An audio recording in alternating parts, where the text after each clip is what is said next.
Assalamualaikum warahmatullahi wabarakatuh. Waalaikumsalam warahmatullahi wabarakatuh. Saya dari perwakilan kelompok 5 yang mempresentasikan hasil KWSP kelompok kami. Serga basa-basi, materi pertama akan disampaikan oleh saya sendiri. Baik, saya akan menyampaikan tentang karakteristik peserta didik, yang dimana pada 2024 sampai 2025 itu kuota yang didapat oleh Dinas Pendidikan Kabupaten Sumeneb yaitu sebanyak 67 orang, yang dimana itu ada dari 40 anak laki-laki dan 27 anak perempuan. Sedangkan untuk tentang SD Kasengan 2 itu berada di desa Kasengan yang berada letaknya berada di memiliki fasilitas seperti sarana ibadah, alun-alun, pasar, dan fasilitas umum lainnya.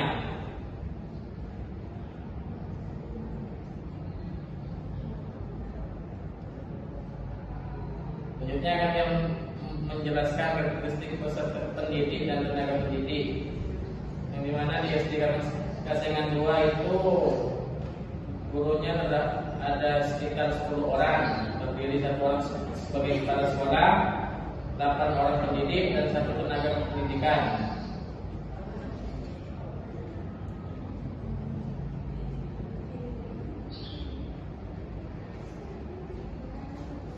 Dan di SD Kasengan 2 itu ada beberapa landasan, yang dimana itu ada 2 landasan, yaitu landasan yuridis dan landasan filosofis, yang dimana pada SD tersebut juga dan landasan filosofinya itu pengembangan budaya dan terlepas dari nilai-nilai budaya yang dianut oleh suatu bangsa. Sedangkan untuk landasan yuridisnya itu terdapat pada Undang-Undang 1900 pasal 31 ayat 5, yang dimana berisi pemerintah memajukan ilmu pengetahuan dan teknologi dengan menjunjung tinggi nilai-nilai agama dan persatuan bangsa untuk kemajuan peradaban serta kesejahteraan umat manusia. Selanjutnya akan disampaikan oleh Pak Sersa. Selanjutnya yaitu tujuan, visi misi dan tujuan SD Negeri Kasengan 2.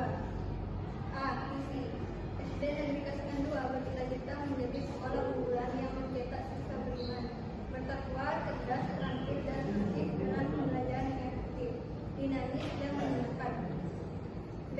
Misi sekolah diwujudkan melalui 1. Pembelajaran efektif, 2. Keunggulan, 3. Pengembangan potensi diri, 4. Iman dan takwa, 5.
total jam pelajaran pada SD Negeri Kasengan 2 pada fase A kelas 1 dalam setahun, total jam pelajaran yakni 1152 jam. Dengan rincian mata pelajaran mampir wajib itu sekitar 25 jam pelajaran, dan pada proyek penguatan profil pelajar Pancasila itu terdapat 7 jam pelajaran. Jadi per minggu itu terdapat 32 jam mata pelajaran. Selanjutnya pada fase A kelas 2. Pada proyek penguatan profil pelajar Pancasila terdapat 7 JP, dan pada mapel wajib itu terdapat 27 JP. Jadi total per minggu itu 36 JP. Selanjutnya pada fase B kelas 3. Pada proyek penguatan profil pelajar Pancasila terdapat 7 JP dalam per minggu, dan pada mapel wajib itu terdapat 33 JP. Selanjutnya pada fase B kelas 4. Dalam proyek penguatan profil pelajar Pancasila itu terdapat 7 JP, dan pada mapel wajib itu terdapat 33 JP. Selanjutnya pada fase C kelas 5. Pada proyek penguatan profil pelajar Pancasila terdapat 7 JP, kemudian pada mapel wajib itu terdapat 33 JP.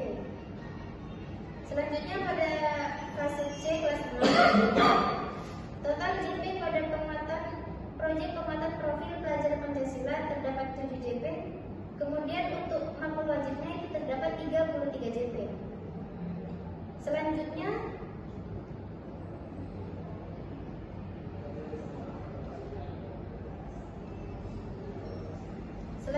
pada proyek penguatan profil Pancasila ini terdapat 2 proyek yang diambil. Yang pertama, dengan dimensi beriman dan bertakwa kepada Tuhan Yang Maha Esa, yang memiliki tema gaya hidup berkelanjutan. Alokasi waktu itu sekitar 126 JP atau 18.000. Selanjutnya pada proyek yang kedua dengan dimensi yang sama, namun dengan tema kearifan lokal.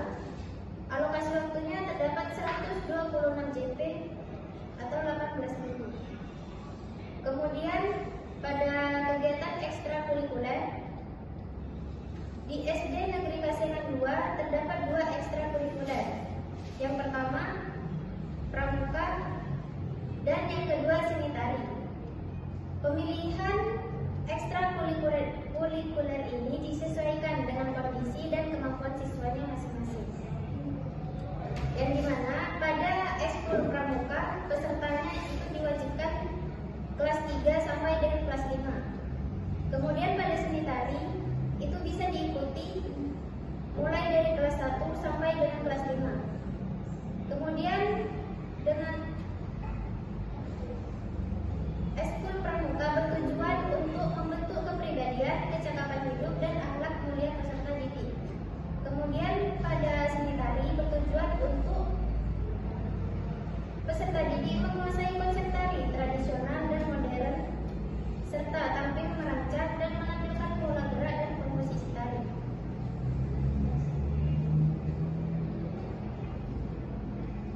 Selanjutnya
5 dan 6. Pendidik dalam fase yang sama berkolaborasi untuk menurunkan capaian pembelajaran fase ke dalam tujuan-tujuan pembelajaran.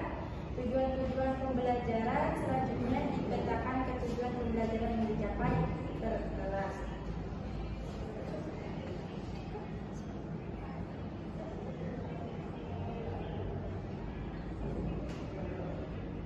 Yang kedua, asesmen.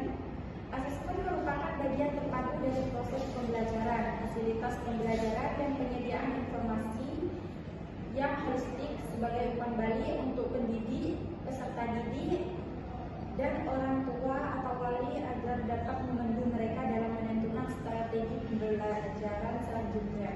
Asesmen yang dilaksanakan di SD Negeri Kasengan 2 menjadi asesmen formatif dan asesmen sumatif. Asesmen formatif awal pembelajaran dilaksanakan untuk merancang pembelajaran yang akan dilaksanakan agar sesuai dengan kesiapan peserta didik.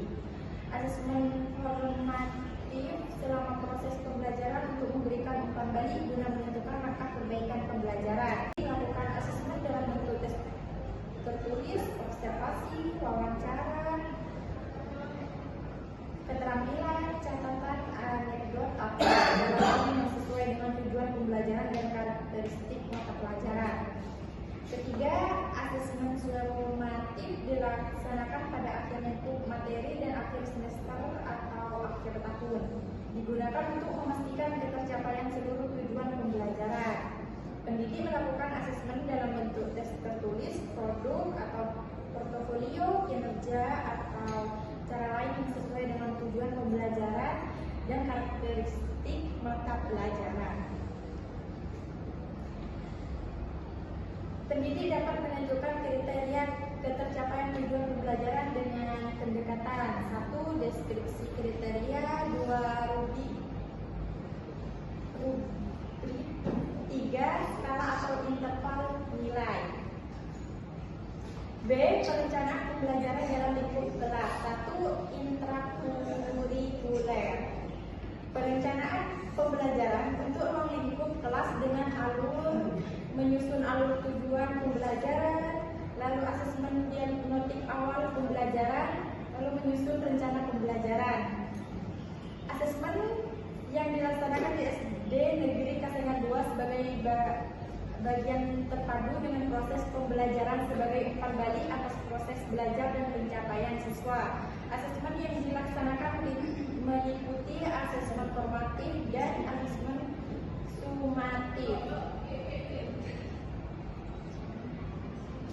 Asesmen formatif awal pembelajaran dilaksanakan untuk merancang pembelajaran yang akan dilaksanakan agar sesuai dengan kesiapan peserta didik melalui tes tulis, observasi, wawancara, keterampilan, atau cara lain. Asesmen formatif selama proses pembelajaran untuk memberikan umpan balik guna menentukan langkah perbaikan pembelajaran.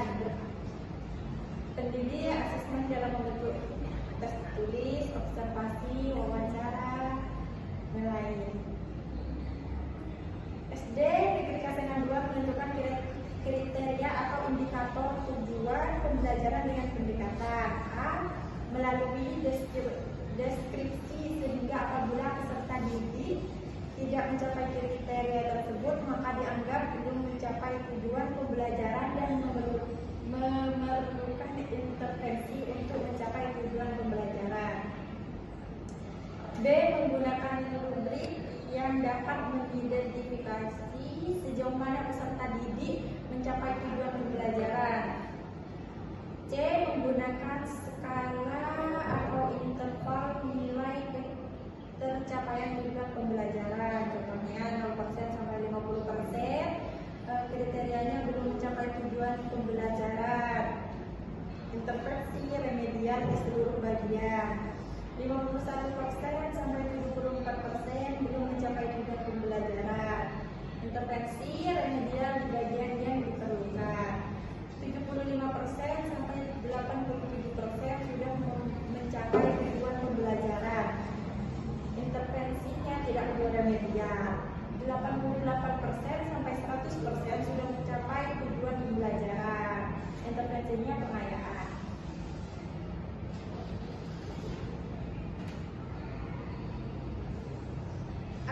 Aktivitas kontekstualisasi dilakukan dengan cara pendidik mengajak peserta didik untuk menggali permasalahan melalui kegiatan observasi, studi literatur, wawancara maupun studi kasus secara terbimbing. Pendidik menyediakan pertanyaan pemantik yang mengajak peserta didik untuk melalui proses kontekstualisasi secara aktif sesuai dengan pemahaman dan minatnya. 3. Rencana pengelolaan proyek. 1. Pengenalan. Aktivitasnya menyaksikan tayangan video mengenai inovasi ramah lingkungan, dilanjutkan diskusi dan pengerjaan RKPD individu.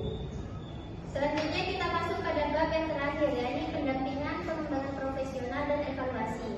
Yang pertama, evaluasi. Bentuk yang pertama yaitu supervisi pembelajaran intrakurikuler. Pihak yang terlibat, sasarannya yaitu pendidik, kemudian supervisornya adalah kepala sekolah. Biasanya dilakukan pada September 2024, kemudian pada Maret 2025. Yang kedua, supervisi pembelajaran proyek penguatan profil pelajar Pancasila. Sasarannya yaitu pendidik, supervisornya yaitu kepala sekolah dan tim fasilitator kelima. Biasanya dilakukan pada Desember 2024, kemudian pada Juni 2025. Dan yang ketiga, supervisi pembelajaran ekstrakurikuler.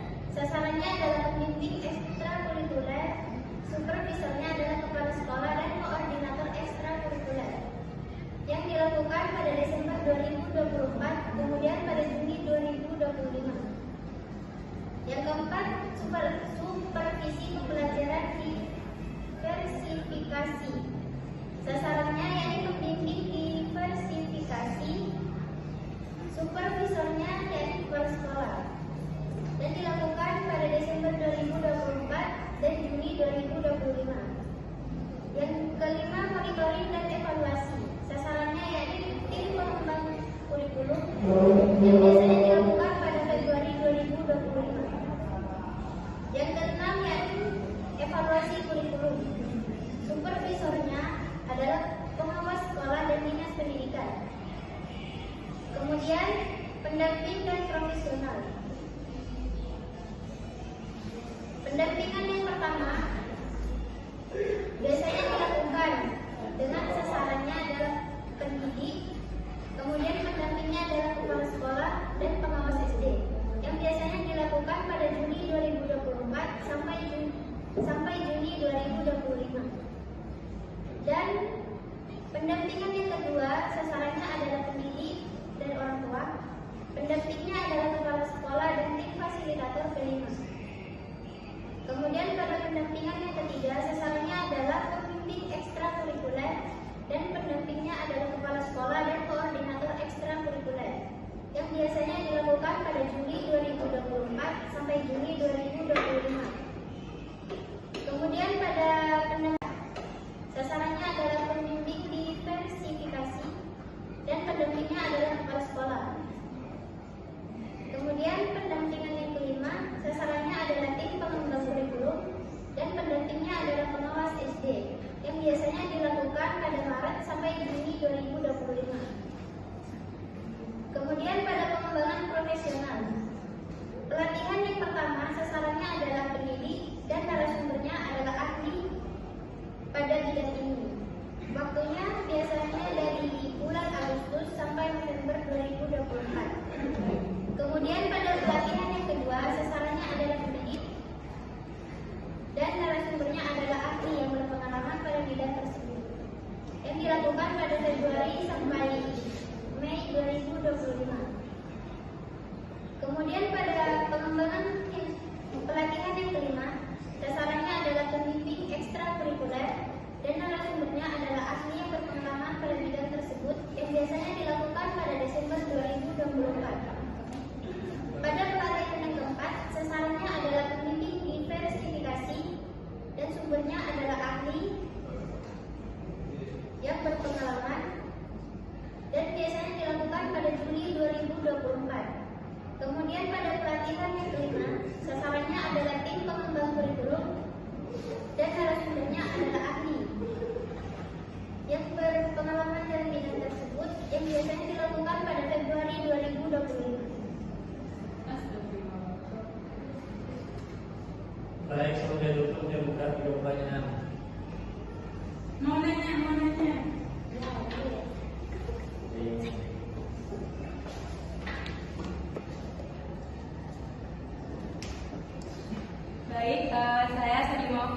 dari kelompok 6 ingin bertanya, jelaskan mengapa kurikulum Sekolah Dasar Negeri Kasengan 2 ini dikembangkan dengan memperhatikan keragaman sosial, ekonomi peserta didik. Terima kasih. Berikutnya kamu coba Yunis. Pertanyaannya adalah, apa tujuan dari adanya program bersehat di SD Negeri Kasengan 2? Terima kasih. Tinggal satu pertanyaan terpenuhi. Saya apa makna dari prinsip belajar sepanjang hayat dalam pengembangan kurikulum?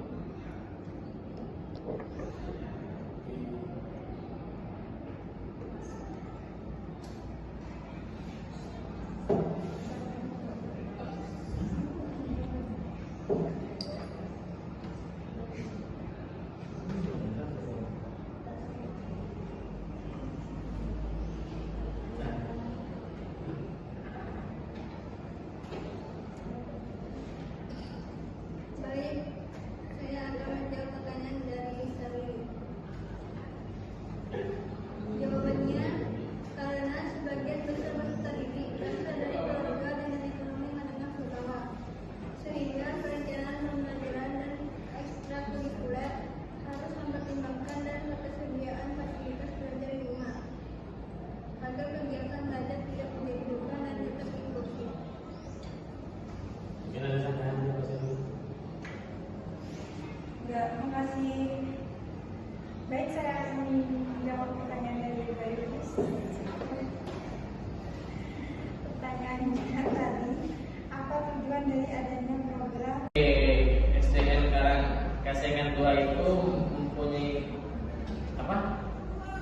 Kurikulumnya adalah sebagai kerangka acuan atau pedoman yang dimana untuk melancarkan pembelajaran dari tahun 2024 sampai 2025. Dan kurikulum di SDN Karang Kasengan 2 itu akan berjalan lancar jika ada dukungan dari beberapa pihak yang dimana itu baik itu dari kepala sekolah, guru, komite sekolah ataupun stakeholder. Yang dimana dengan ada dukungan dari pihak-pihak tersebut, kemajuan untuk SDN Kasengan 2 akan tercapai sesuai dengan visi, misi dan tujuan sekolah tersebut. Sekian presentasi dari kami, kurang lebihnya mohon maaf. Wassalamualaikum warahmatullahi wabarakatuh. Waalaikumsalam warahmatullahi wabarakatuh.